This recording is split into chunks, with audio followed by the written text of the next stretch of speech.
All right, Daniel, looks like we're live. How are you doing today? I'm great, man. How are you? Doing awesome. We will give people a few minutes to come into the meeting, but it looks like we're streaming on Facebook. We are live. We have people funneling in right now. Excited to spend some time digging into this topic with you. I think this is a super exciting topic and probably more applicable today than ever before. Yeah.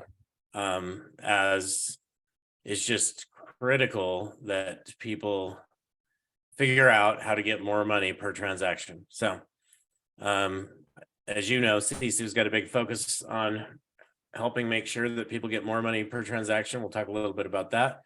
But while people are still funneling in, today we are focusing on and talking about how real estate team owners can maximize profits with ancillary businesses.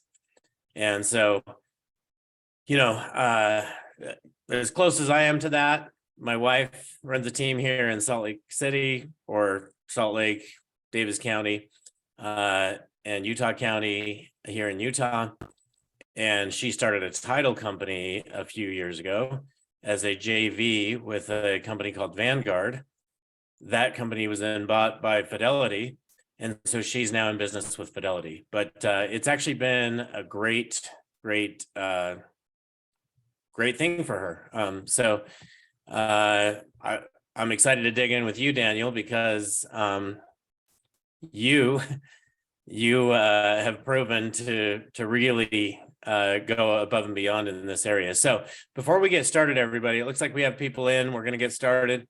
So I just want to set a few ground rules for this webinar. I'm Brian Charlesworth, by the way. I am the founder and CEO of CSU. And I'm here today with Daniel Dixon.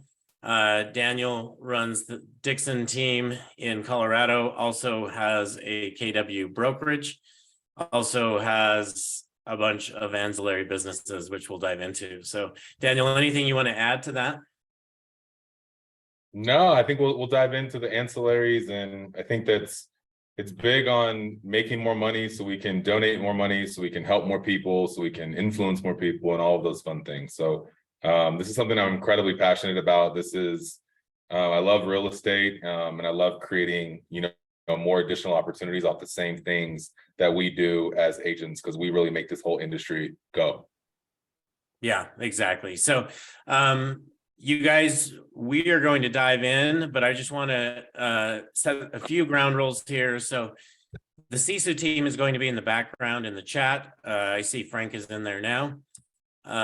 So feel free to use the chat. That's probably the best way. Obviously, some of you may put something in Q&A, but if you will make sure and get your questions in, we will address those live at the end.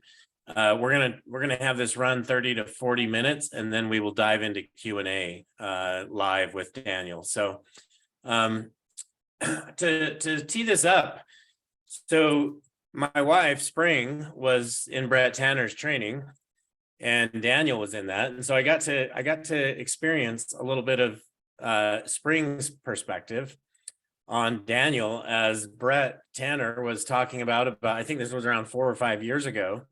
Brett was talking about how important it is to actually bring in more money per transaction. And so, everyone was thinking, okay, how do I JV? How do I become an inactive broker or branch manager where I can draw a W-2?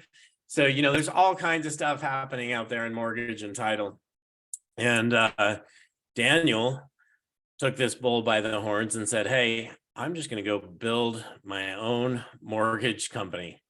Right. And so I'm going to hand it off to you at that, Daniel. Can you tell us the story? Yeah, so it was, it's pretty crazy. When we first started talking about ancillaries, the big thing that we knew how to do is, with our background with internet lead generation, I used to work at Trulia before they were bought by Zillow. So we're really big on internet lead generation and have built a business built around internet lead generation, internet lead conversion.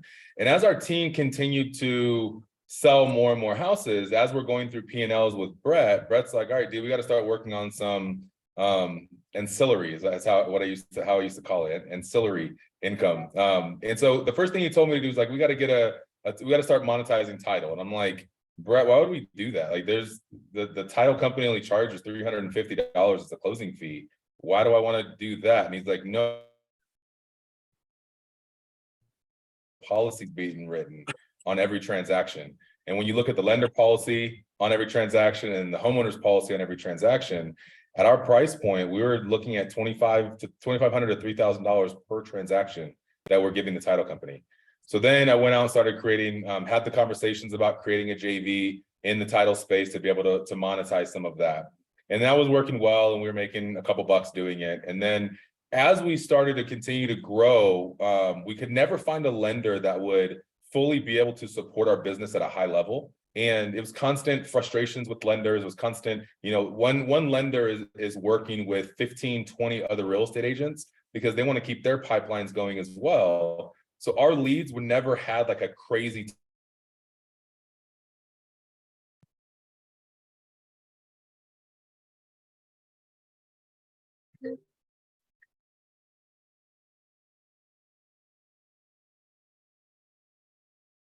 and I'm nobody not could sure. help us convert these leads. Daniel, you cut out there for a minute. I'm not sure if it's you or me, but I think it's you. Maybe. Frank, maybe you can let me know if that's me cutting out or if that's Daniel cutting out. That is certainly Mr. Dixon. I just sent him a text just to he can do some router magic on his side. So Daniel, All we right. missed just like the last probably 30 seconds of what you were talking about. So we were building. You talked about you were making a few dollars in title. Yep. And then you talked about these mortgage companies. You weren't top priority for any of them.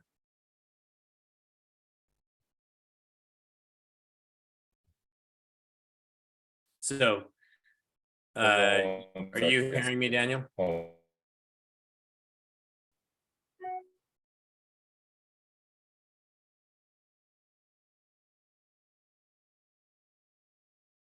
Okay, everyone. So Frank is always harassing me about my internet. So I have 3 different routers here that I can switch from. So we will teach Daniel this magic. Daniel, you're officially your router is worse than Brian's. And for your Christmas gift, for your holiday gift, I'm sending an electrician to your office to get you a Ethernet connection directly to your computer. That is my gift. We good now? Yeah, we're good now. My computer keeps switching to different our brokerage next door's internet and then our internal team internet. That's the trouble. I think we should be good now though. Okay, great. So Daniel, you were just talking about the challenge of working with all these different mortgage companies. Yeah. Because you weren't the priority, right? They're working with 10 different teams, 20 different teams, or they've got a bunch of internet leads coming in for refis, which not necessarily the case today, but that was the case back then, right? So you had this frustration because you weren't being prioritized.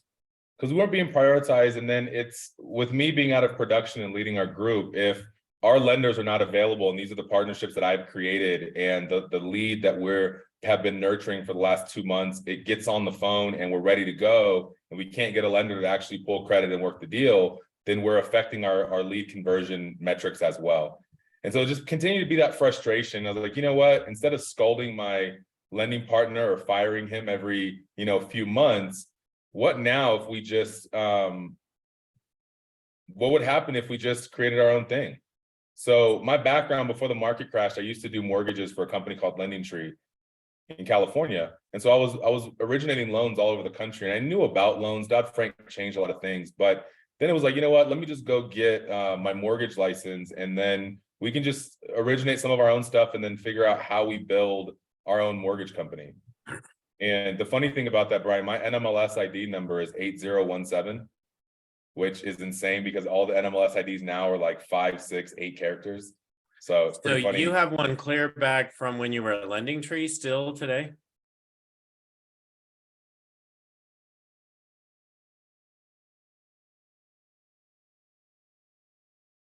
Looks like Daniel has gone back to his brokerage Wi-Fi.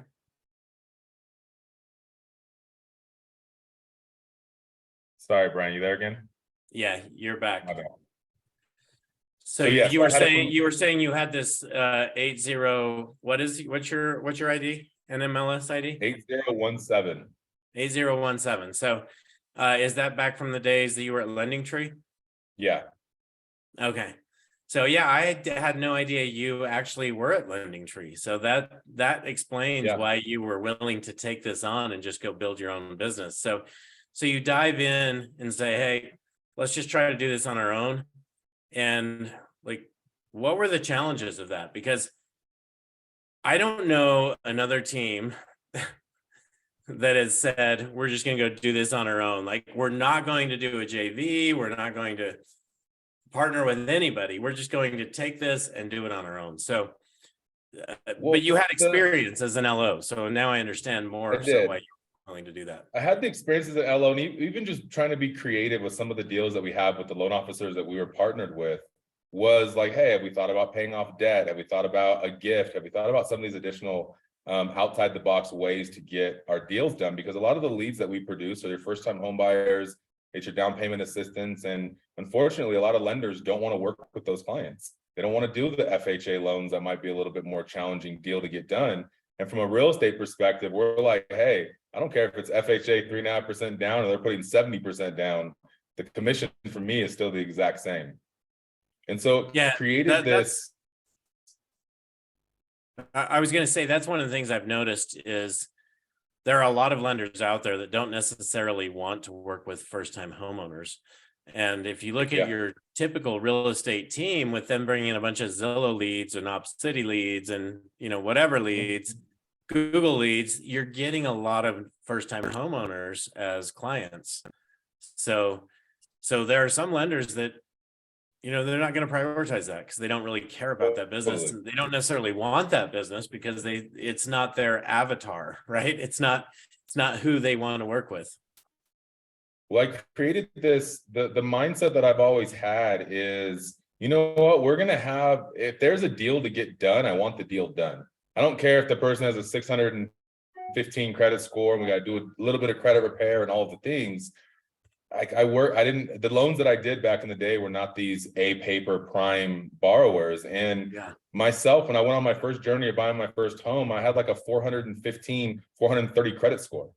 So it was important to me to work with a lot of people that are like me, and let's truly be in the mindset of helping people and being able to get every loan done that we can get done. And a lot of lenders don't make money on down payment assistance. So they don't want to do down payment assistance. They want to operate just their normal cookie cutter 20% down kind of situation. And I wanted to build something a little bit different.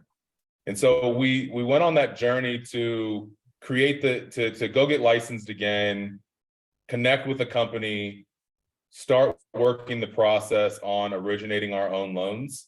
And through the process of being able to do that, we've had taken a lot of lumps, had a lot of challenges with it, and then also have had a ridiculous amount of success because of what we've built. And we looked the JV route, but we're sacrificing service for money. And I was like, we can't do that. We can't sacrifice what our clients are going through, our agents are going through, just so Daniel can make a little bit more money. We looked at the MSAs, and I wanted to scale outside of Colorado with our real estate teams, and the local companies wanted to stay local. So it then went on that journey of us with like, you know what if we just started our own thing and then really controlled the level of success that we've had. And I've really built a mortgage company with a real estate hat on. And I think that's a big unique piece of this whole thing is we're not lenders first, we're agents first. And so the attentiveness, the communication, the systems they're using, all of the stuff is built around being able to support a real estate business rather than just being focused on doing your loan business. Yes. I think that's such an important point because lenders see things through a different lens. So you guys coming from a real estate business, you totally get how important it is to service the customers in a certain way and to provide that end-to-end experience with your customers. And, you know, one of the reasons CSU wanted to have this webinar today is we are huge believers of ancillary revenue. We started about 6 months ago by allowing you to order home warranties by streamlining that process through our platform. And now we allow you to sign an MSA with our home warranty company so you can get paid every month. That's ancillary revenue. Now we're bringing in the mortgage company and title companies to communicate in the client portal because we feel it's so important to drive that ancillary revenue and provide all your reporting and connect everybody there and just make it a great experience. So, Daniel, before we dive into that mortgage company a little bit more, let's talk about dollars per transaction. Like, why was this so important to you? So a lot of agents, as Brett continued to talk to me about because as we started having more and more success and I had more money, then it was like, okay, well, what am I doing and how do I deploy this additional money? And so I'm looking at different investment ideas and houses and franchises and things like that. And he's like, Daniel, we need to create additional businesses that we can tack on to the current business and running the same plays that you're currently running. So then I had to take a step back and say, cool, what are we focused on? We're focused on servicing clients at a high level. We run very much a buyer-based business. So what are all the things that attach to that can still take our focus and attention still down the same path of converting leads, working with buyers, and monetize more of that one transaction? So then I had a case study that I had to do more or less and go look at, okay, well, every agent is focused on their side of the commission. And that's all they really focus on. And so when you start breaking down the amount of money that's inside of a transaction, you have the mortgage you have the real estate commission, you have the mortgage commission, you have the title amounts and the title commissions that are made, you have the inspector that's being promoted up to go do inspections, you have appraisers that are done, you have homeowners insurance that is needed, you have all of these things that are driven and all this revenue that is driven from agents doing what we do best and prospect and do networking events and build relationships and all of the things. So then it was like, okay, well, I don't want to own I'm not crawling in crawl spaces, so I'm not going to be an inspector. That's not interesting. And then it was like, okay, well, if we have the title already, we can build the mortgage and then the insurance. And now we have essentially this one-stop shop for all of our clients. Because it didn't, the path that we were on was not necessarily, and I challenge agents even, it's not about just the money. The mindset that we go through is if we are able to control the transaction, number one, cool. Then if we can control the transaction, then we can control the client experience, get good reviews, and have clients that love us. If I can do those two things well, then I'll have the privilege to be able to monetize the rest of the transaction. So when you look at an average of $400,000 transaction, there's about $34,000, $35,000 of commission that's out there to be made. And agents are focused on one piece of it, which is just the buy side commission. And I challenge everyone, like, let's look at the big picture of everything being made and all of our hard work. And how can we control the transaction, control client experience, and then also be able to monetize more of our hard work versus what it's always been, which is, hey, lender, can you take an app for me because they need a loan? Or title company, do a good job and close on time. Like we do this backwards as agents, and I'm passionate about helping people understand there's more out there that can potentially be made just by being able to control the transaction, control the client experience, control the people that are front and center in dealing with all of our clients. So you're saying that, I'm going to mute my phone here. You're saying that the real estate money tied to that transaction is around $9,000, but there's a total of $35,000 with all of the ancillary businesses that there's an opportunity to capture. So the question is, how much of that can you go capture? So the first two obvious ones, I think, are mortgage and title. The third obvious one, a little less obvious, but is probably home insurance. And I know a lot of teams that in one way or another, these larger team owners have found a way to get those businesses going. It might be they've done what you've done, which is probably on the rare side.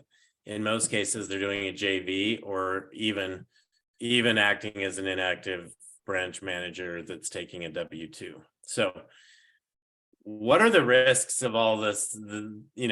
What is the best way for these people out there? We have 50 people joining us right now that are saying, hey, how do I go out and get this done?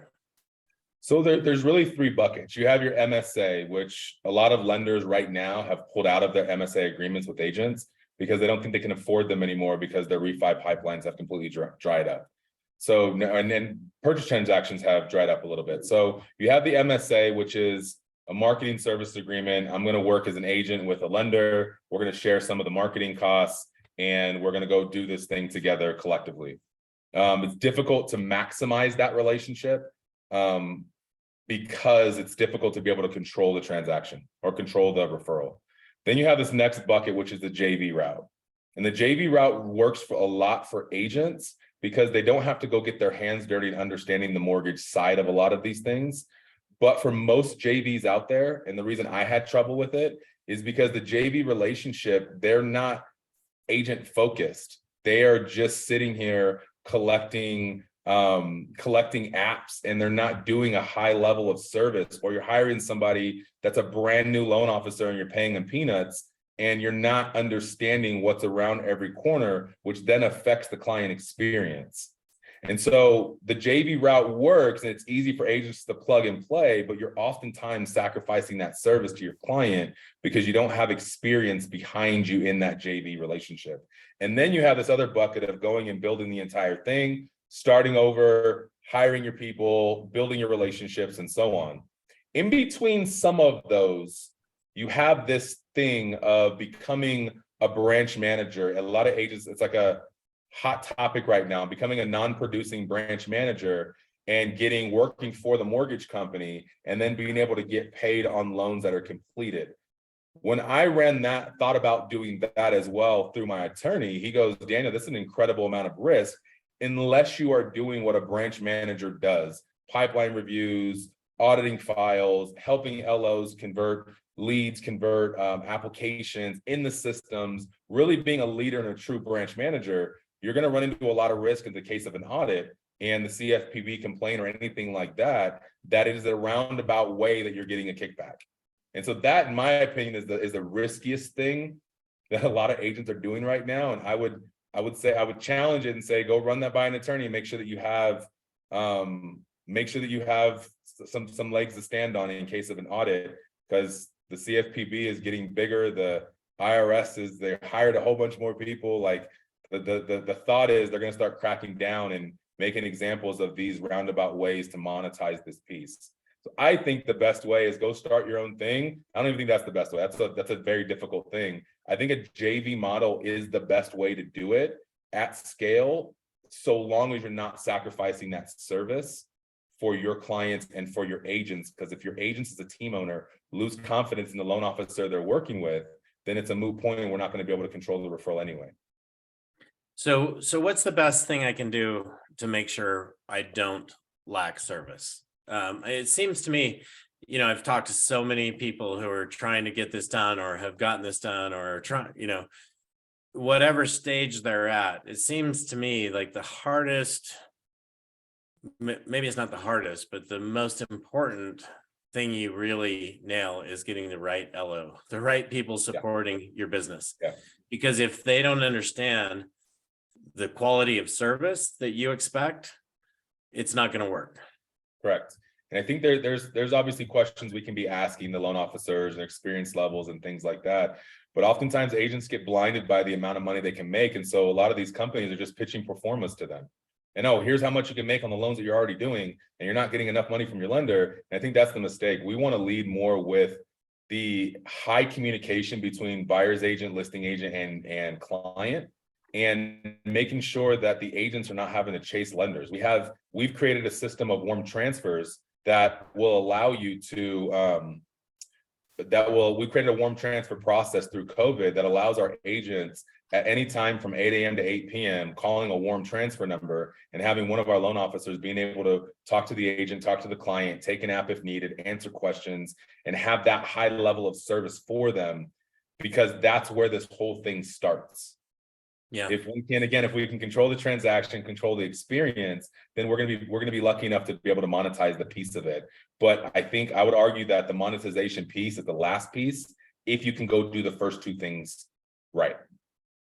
So that's also a very important piece. It's not just about providing the service, but it's also about getting the attach rates, right? So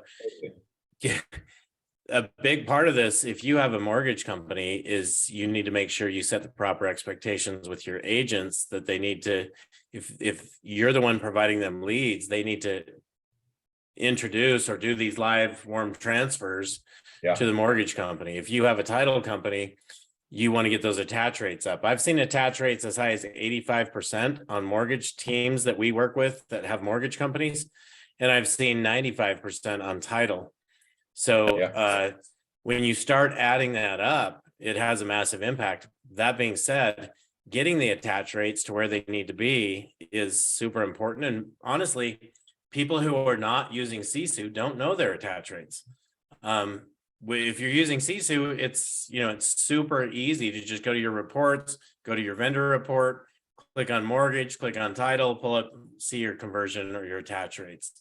And so, and I think the other piece of that, Brian, is if you have the model that we're thinking about as we scale and as we grow, it's going to be a senior loan officer, a loan officer assistant, and a processor in every pod.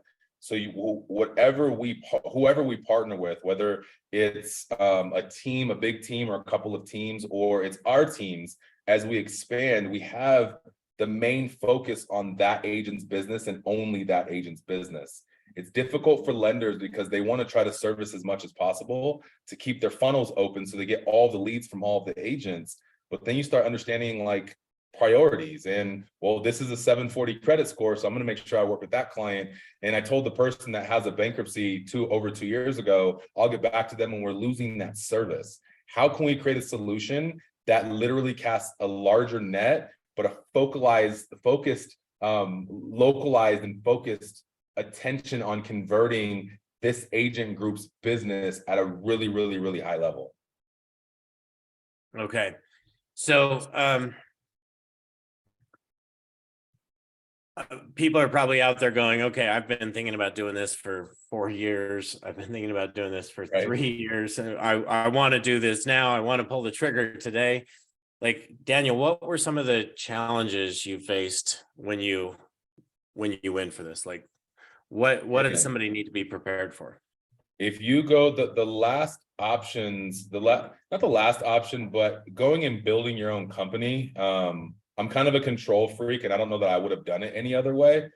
But there's a lot to learn. There's a lot to go through. We took a lot of lumps on getting an understanding on exactly how this works and hiring and training up our loan officers the right way and doing some of those things. So there's a lot to learn on that side of the house. The interesting thing about wearing both hats is loan officers work just as hard as agents do, but it's different.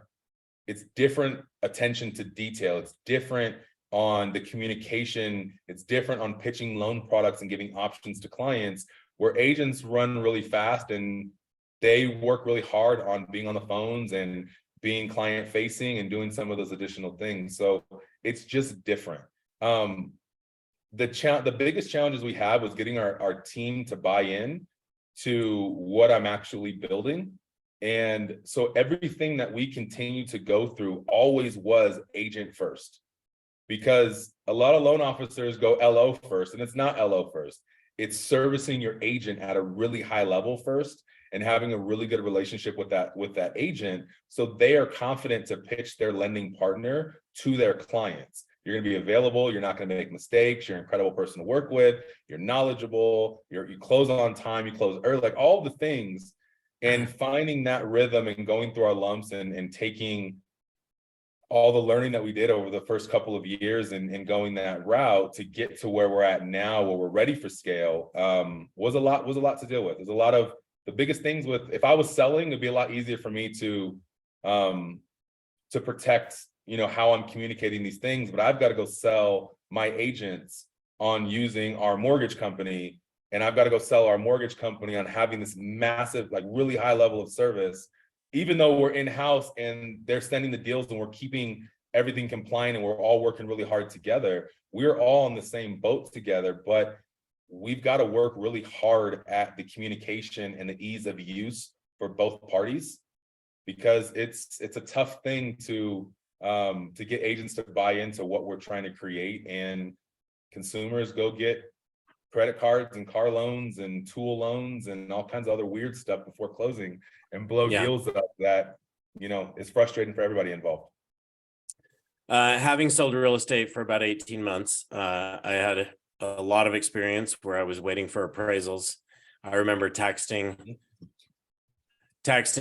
my mortgage or my loan officer, and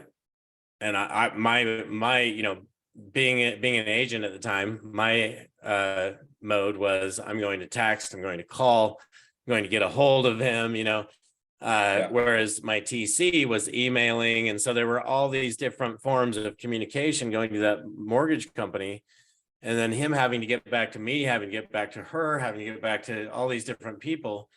And so this is a big part of why Sisu has focused in on this real estate hub, where the mortgage company and title company and real estate team and client can all come to a central point to share things like the appraisal, to share things like the pre-approval letter, to communicate what is needed in a single place, so that if there is an audit around that transaction, it's all in one place. It's all super easy, and we're using something secure versus sending things through email and text, which we all know are not secure.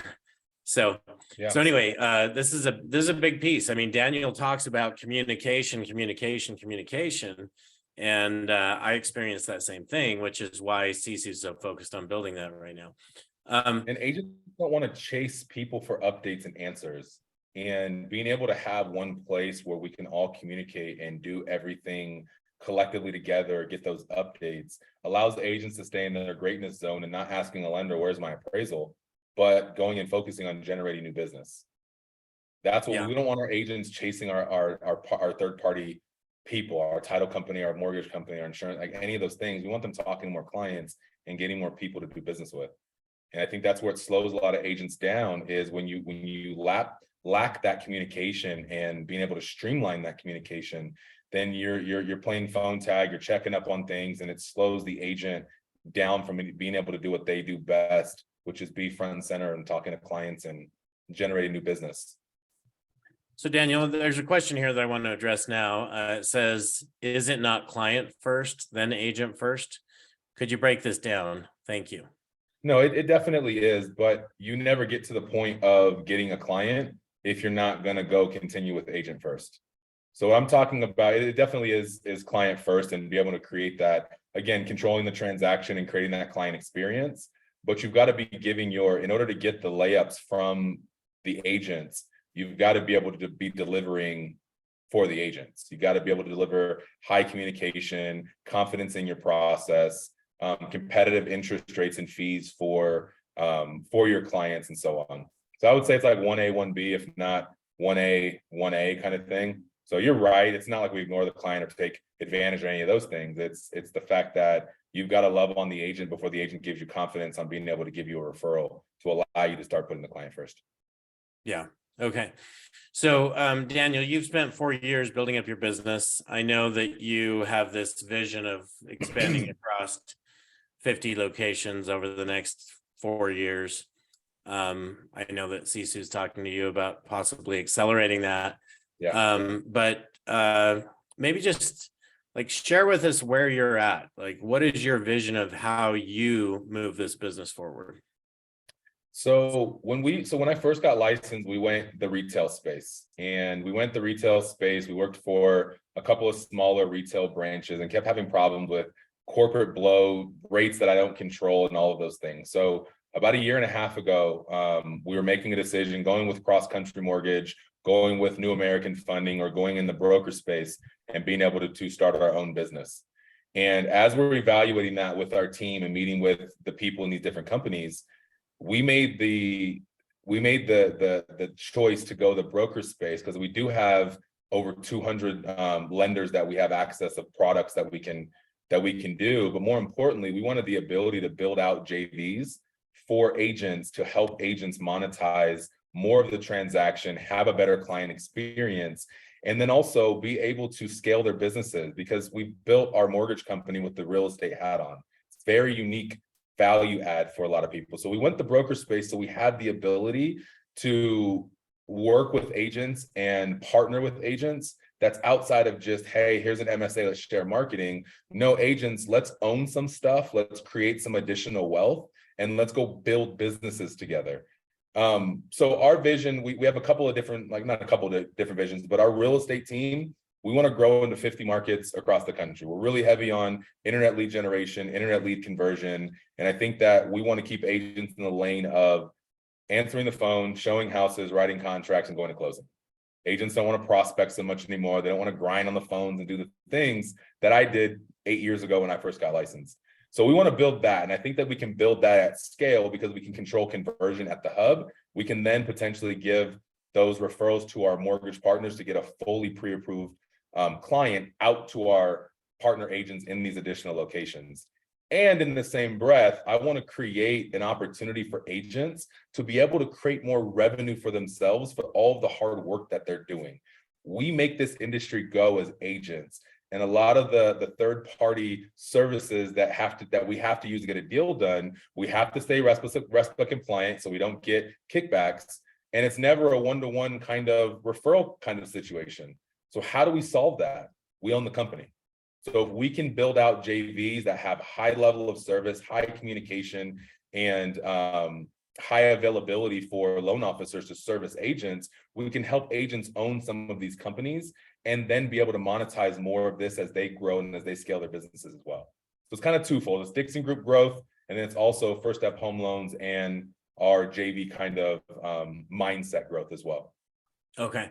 If you guys have questions, we're going to address Rick's question right now. But if you guys have questions, make sure and get those in the questions. I think the only outstanding question I see is one from Rick, but I wanted to just state, this seems to be very state specific, right? Yeah. I know being in Utah, it was easy for us or for my wife to start a title business. If I were to go to somewhere like North Carolina, I'll probably never start a title business. Yeah. But I'm going to focus on a mortgage business. And so it's different every state. So I just want you guys to be aware of that. So that being said, Rick has a question here. What about RESPA laws in California, where we're not able to receive compensation from services? And so I think this is a very, very important thing. So Daniel, I'll let you address this. So here's my disclaimer. I'm not an attorney. I'm not a RESPA attorney. Consult your local professionals for local advice, right? What I have learned though is as we scale, we're licensed in California. We're likely going to be growing. I'm from Orange County, California. So we have aspirations on building our expansion teams out into California as well. And receiving compensation and owning a company are two completely different things. Because when our partners, as we build out JVs, they're not getting a per loan compensation or a monthly stipend or anything like that. They're getting quarterly distributions based on the profitability of the entity, and they're getting K1s at the end of the year. So what we've learned through this process, as I've consulted, a lot of the things that we've built and that we've done is not me just, when you see all the stuff on the whiteboards next to me, but it's not me thinking, having an idea, then going, like, I'm going to my attorney and I'm like, hey, how do I make this happen and how do I do this thing? There's a lot of people that told me on the front end, Daniel, you can't have both licenses. And it's illegal. It's against RESPA laws and Dodd-Frank laws. You can't hold both licenses and so on. And you definitely can. The biggest thing is all about disclosure. And we've over disclosed who we are, how we get paid, our interest in all of these different things. So I would challenge that mindset of receiving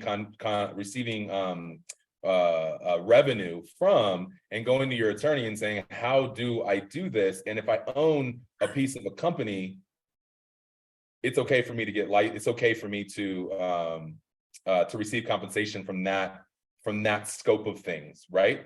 And it should be, yes, there's a lot of people in California that run the same play, so it's definitely doable. The logistics of how from my understanding, it's just a matter of disclosure. Owning the company, getting a K-1, getting distributions based on profitability, not on a per loan basis, and then being able to disclose it properly to the client and all people involved.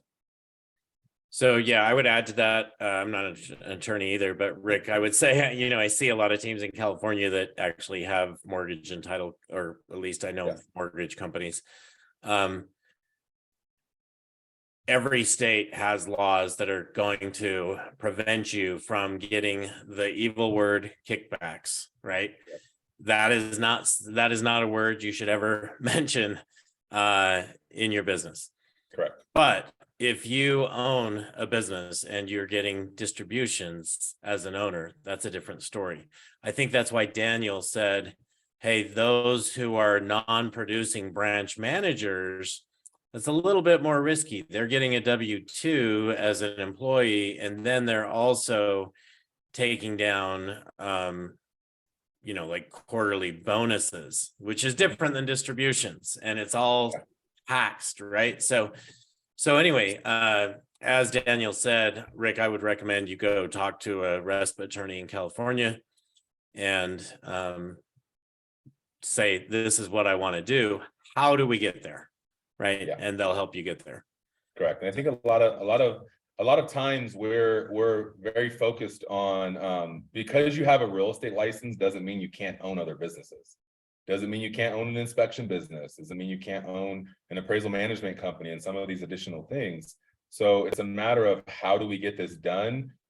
Because I wasn't asking the questions, is it okay? So I've seen people do it. There's people here locally that do it. Exactly. A lot of these big companies are like, no, you can't hold both licenses because it's a risk. In their eyes, it's more risky thinking I'm trying to originate my loans and be the agent on the transaction. And it's a little bit different because I don't produce loans and I don't produce real estate transactions at all. I own both of the companies. So every situation's a little bit different. You're not going to be able to go BNLO and then also be on the purchase contract and try to capture all that revenue that way, but you can own the companies and still get distributions on the profitability of the companies. That's a great point, Daniel. So there are a lot of laws around, I'm the agent on a transaction and I'm the LO on a transaction. That's not going to happen. But if you're Daniel has businesses, a real estate business and a mortgage business. He works on the business, not in the business. Correct. And so he can build those businesses so that they can both provide services for the same customer. So correct. Think about that, you guys. I think that's key. So we've really hit on mortgage, title. I think home insurance is another big one. Are there any other things that you want to share, Daniel, as far as what businesses would be good here? I know you have an investment business as well that's bringing in ancillary revenue. Yeah, our ecosystem of trying to, like our last option that we want to do with every seller is put a sign in the front yard to make a listing commission. We have a completely different investment arm that's focused on acquiring properties, wholesaling properties, holding as rentals, creating notes for seller financing, a lot of different things. We have like 5 or 6 additional things that we want to do before we want to put one of our signs in the front yard, because we can create an immense amount of value to sellers. As agents, we often think all they want is the top dollar, top number. And especially in this market we're in right now, they want certainty their home's going to sell. And so how can we create additional opportunities for them where we can create win-win situations where they still benefit from a guaranteed sale, and there's still enough margin on us flipping a house or holding it long-term as a rental and so on. So I would like to clarify that, Daniel. So when you go into a listing appointment, and I don't know, I'm asking you a question here. When you go into a listing appointment, it seems to me, based on what you just said, that taking the listing and putting a sign in the yard is the last thing you want to do. Correct. What you actually want to do is you want to buy the house, or you want to connect them with another buyer, or you want, there are a lot of different things you can do as an investor versus as a realtor. your goal is to actually do the investment side first and then list last. Is that correct? Yep. So Okay. we'll meet and we'll present a cash offer. Before the market got weird, offer pad and open door. We're buying houses as well. We're going to look to potentially double end it. We're going to look, is this everything that we go through, is this something that we can buy? And every agent should look at every single listing in that same lens. Is this something that I can buy? We can buy with no commissions at a minimum of 94% of asking price, just because we can buy the house and not take any commission, and we're buying it, still under market. So yes, we look at all things. Can I buy it? Can I acquire it? Can I rent it? Can I flip it? Can we find a buyer in-house to do it? Can I connect them to one of our investors that want to flip it? Can I pay for it cash and then sell or finance it? If none of those things work, then we're like, all right, F it, we'll put a sign in the front yard and go get the Facebook credit. So Okay. that's what everyone's after, that Facebook clout. Okay, so Daniel said something earlier today in this webinar that he said the last thing I want to do is be a home inspector. So I actually owned a home inspection company called Housemaster Home Inspections, but I was the franchisor where we had 230 locations when I bought it, 430 when we sold it. So I'm not a home inspector, but like you're not necessarily an LO, but you own a mortgage company. Yeah. So there are a few things like home inspection, home warranty. I'm guessing you don't want to have a home warranty company either, right? But So owning a piece of it and getting or having an MSA even is, like, let's think about outside the box inspection, HVAC company, home services. What home services do your people use where you can continue to stay in front of them month in and month out and not just check in once a quarter, do a client event to continue to stay top of mind to get those referrals? So home service is massive. So, I mean, Sisu has this vision. I just wanted to share with everybody to help you monetize on all of these services. We started with home warranties. You can now use our home warranty to order and streamline and get an MSA. We're working on home inspections right now. We're working on home insurance right now. And ultimately, we want to help you be able to build your own JVs and mortgage and title as well. So anyway, just wanted to share with you guys. I mean, this is as we see this is such an important piece of your business. And if we can help you get there faster, it's definitely something we want to focus on and make sure we do. So Daniel, what were you going to say? A big thing and one of the biggest values with Sisu is what we measure, we move. And we don't have enough transparency in our businesses to understand how many loans did my lender close?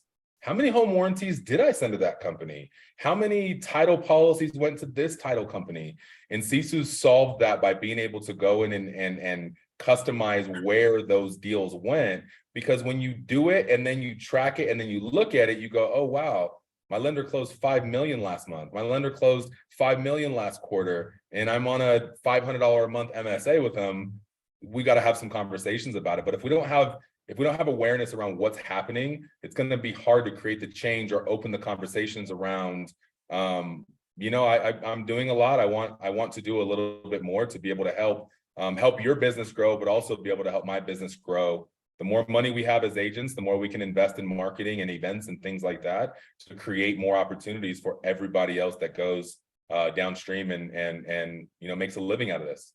Yeah, thanks for pointing that out, Daniel. That's a good point. So if you have an MSA in place, you need to know your numbers so that you can go negotiate that MSA and get it higher. If you own your own mortgage business or your own title business, now it's a different story. Now, if you're going to know those numbers, it's about, okay, how can I increase that by talking to my agents and making sure we're getting better conversions? How can we improve our processes and getting a warm transfer handed off? Those types of things. So anyway, it's critical that you guys know your numbers more than ever in all aspects of your business, not just in your agent's production, but in your recruiting, in your mortgage, in your title, in all of your ancillary businesses. How much business are you sending to whom, and how can you leverage that? right? Yeah. And I think, again, I don't think it's a how much money can I make on that, like a lot of agents get distracted with. I think the conversation is how can we really create a true partnership to help both of our businesses grow. And that's how we got on the journey of ancillaries. It wasn't just the I want more money for my hard work. Like that's awesome, but I want to create more partnerships and more two-way kind of streets to be able to help our agents convert more and to be able to invest more money in our client experience and in our events and all of the additional things. I think agents focus too much just on how much money can I make from it. And that's why I think if we can control the transaction, control it, have an incredible client experience, then we're lucky enough to be able to monetize a piece of it. Okay. So you guys, Daniel, it's been amazing. Thanks for joining us today. I think we're going to wrap up. I don't see any other questions, but I want to let you guys know we have a CISU Mastery event coming up January 9th through 11th here in Salt Lake City. If you have not been to a CISU Mastery, and even if you have, this one's going to be unique. It's going to be different, but we will expand on some of this topic as well as others. And we are super excited about launching our real estate hub beginning of the year, which will allow us to do some of the things we talked about here today. But anyway, if you guys will go to CISU Mastery, go onto our website and type in for the code Daniel Webb for being on this webinar today. Again, it's Daniel Webb. Then you will get a buy one, get one free promo. So that'll get you a free ticket for somebody in your business. And I would recommend every time somebody comes as a team leader, they say, oh, I wish I would have brought my ops manager. And every time someone brings their ops manager here or sends their ops manager here, their ops manager says, I wish my team leader were here. So you guys have no idea how many times I've seen people come to CISU Mastery, which CISU Mastery is more so about being a better leader, leveraging CISU to be an amazing leader. And that's some of the stuff Daniel was just talking about, right? Knowing your numbers so that you can make better decisions. But it's also about the culture of your business. So I highly recommend your team leader should be there. Your ops manager should be there. And we've even had teams that are doing 1,000+ transactions bring their entire team, ops team of 5 to 7 people. So anyway, the link has been posted in the chat. Click on that link. That'll let you register for the CISU Mastery coming up in January. Daniel, do you have anything else you wanted to add before we close out? I think for a lot of agents, just wherever you're thinking today, just dream bigger. Whatever you think that you want to do, whatever you think that you want to achieve, just continue to dream and continue to think bigger, because there's a lot of people that just focus on what's right in front of them. And there's not enough focus on what am I building over the next 24 to 36 months. And it's going to help you pull through this challenging time that we're all in right now. Ancillary revenue can also pull you through that, but be clear on what you're building, be clear on the partners you need to be able to build that, and go bigger, harder, faster. That is great advice. I want to add something to that. And if you're going to dream bigger, that means asking better questions. Yeah. Ask yourself better questions, like completely different questions. William Lamb, who actually was at CISU's RAIN event, he talks about reprogramming this hard drive, our brain, to ask better questions that will drive us to think bigger, just like Daniel's talking about here. So anyway, you guys, great having Daniel here with us today. Thank you all for joining us. And we will post this so that you guys can share it if you want into the CISU Mastermind later today, I believe. So Daniel, again, thanks for joining us today, and we'll see you guys all later. Perfect.